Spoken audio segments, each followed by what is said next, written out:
as fast as you can get out of politics. Maghanap buhay ka ng negosyo, basta mabuhay ka lang mapayapa.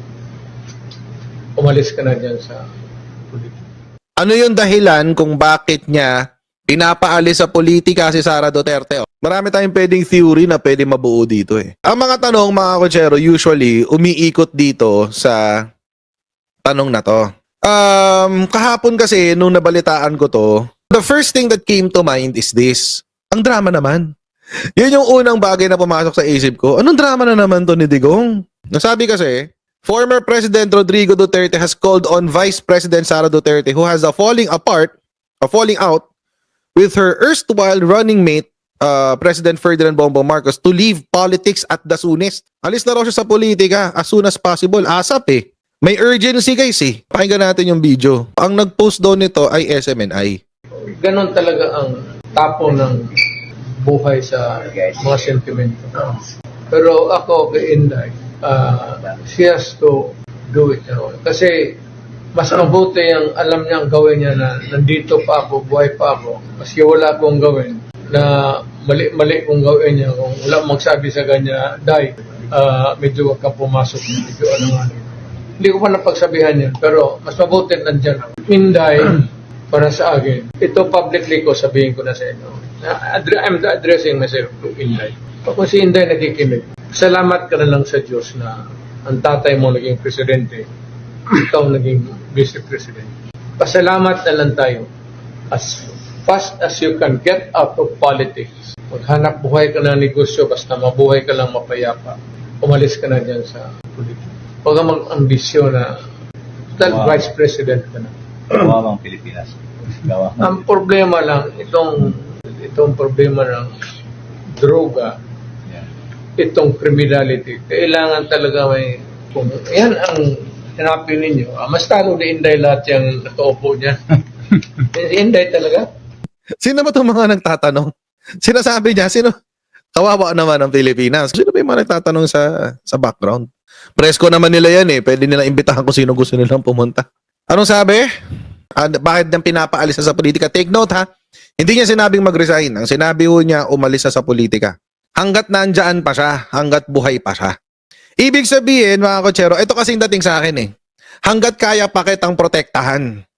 Yung kasi yung sinabi niya, hanggat nabubuhay pa siya, hanggat nandyan pa siya, hanggat kaya pa rin niyang magbigay ng advice, in short, hanggat kaya pa kitang protektahan, mag-resign ka na.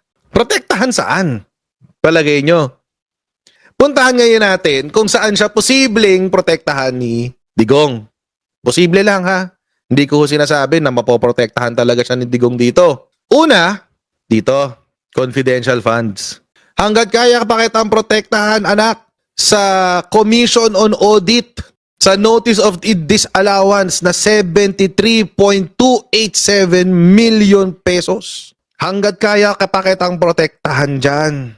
Mga kotsero, take note ha. 50 million lang po ang threshold ng plunder. Ibig sabihin, kapag ang kinorakot mo ay lumampas na ng 50 million, pwede ka nang kasuhan ng plunder. Ilan ba to? 73.2 million? Ay, lampas na lampas sa 50 million yan, mga ma'am, sir. Ano sabi ni Digong? Mas mabuti daw na nandyan siya para matulungan niya si Inday na lusutan yung mga ganitong klaseng kaso. Habang nabubuhay pa siya. Baka maikli na lang buhay nitong matanda eh. Ulitin ko mga kotsero, ayokong mamatay si Digong. Gusto ko mabuhay siya ng matagal na panahon para mapagdusahan niya lahat ng krimen na ginawa niya sa Pilipinas. Para makakuha ng hustisya ang mga taong napatay. Lalo na yung mga inosenteng namatay at napatay ng EJK. Marami yung inosente ang napatay doon mga kotsero. Yung mga namatay sa engkwentro, sige, walang problema. Hayaan na natin yun, mga 6,000 plus. Marami pa rin yun, 6,000 mga kotsero namatay sa engkwentro. Pero kung legit na engkwentro naman yon at totoong merong self-defense, o sige, wag na natin pansinin. Pero, merong 20,000 na hindi natin alam kung sila ba talaga ay tulak o sila ba ay inassassinate because of a different reason. Pero, pinagre-resign niya o pinapaalis na niya sa politika si Sara Duterte. Ano sabi niya? Para maprotektahan niya si Sara. Protektahan saan? O di dito. O, meron pa. Hindi lang dyan. Dito pa sa DepEd. 12.297 billion mga kotsero. According to COA. Ang posibleng ginamit ng mali. 6.9 billion pesos na unliquidated cash advances. Almost 13 billion mga kotsero. Na tawag dito? Na notice of suspension, disallowance, and charges. Almost 7 billion na unliquidated cash advances sa DepEd. Between the two of them, Sara and Rodrigo Duterte, mas bihasa naman talaga sa politika si Digong. Between the two of them, mas ano si Digong, mas batak. Oo. So kung pagtatago ng mga corrupt na pera, mas batak si Digong. Siguro ngayon, naisip na ni Digong, ay mahihirapan tayo magtago na expose. Kailangan kong protektahan yung anak ko. Malis ka na dyan, nak, para wala ka sa spotlight. Hindi ka pag-initan. Malamang sa malamang, yun ang tumatakbo sa utak ni Digong. Ang problema, hindi naman pinag-iinitan si Sara. Kung tutuusin, mga kotsero, parte pa lang siya ng administrasyon, bati pa sila ni PBBM, binibira na siya dyan sa confidential fund. Pinagtatanggol pa nga siya ni PBBM, di ba? Pinagtanggol siya doon sa transfer ng contingency fund, papunta sa confidential fund ng OVP. Office of the President ang nagtanggol sa kanya. Nung unang nagkaroon ng pagtawag ng impeachment, anong sinabi ni PBBM? Bakit niyo siya i-impeach? Pinagtatanggol. Ngayon lang naman tumahimik si PBBM sa pagtatanggol kay Sara. Ngayon, nabibring up uli yung usapan ng impeachment. May naririnig na ba kayo kay PBBM? Wala. Hindi na kayo makakarinig ng pagtatanggol. Kaya nga, di ba, nag-atras bumalentong si Digong nitong huling press conference, anong sinabi niya? In fairness to President Bongbong Marcos, brot, hindi ko siya nakita sa PIDEA drug list. Brot. Noong January lang mga kotsero, siya mismo ang nagsabi, sumisigaw-sigaw pa siya doon sa Davao. Anong sabi niya? Meron tayong presidenteng bangag. Brot. Ngayon, October niya sinabi yun eh. Sabi niya, in fairness to the president, hindi ko siya nakita sa PIDEA drug list. Matra sila ngayon. Bakit? Kasi hindi umubra yung kanilang maisog. Lahat ng plan A, wala. Hindi umubra lahat ng plano nila. Hindi umubra yung maisog, hindi nagkaroon ng people power, hindi na umubra yung panliligaw nila sa army, sa AFP, hindi umubra lahat ng nasa plano nila. Hindi umubra yung GMA strategy. So ngayon, baka ang sabi ni GMA, sige. Atras muna tayo, atras. Strategic retreat muna tayo. Mandigaw muna ulit tayo sa administrasyon. Ano pa yung pwedeng, ano pa yung mga bagay kung saan isasalba ni Digong, si Sara Duterte. Naalala nyo ba to?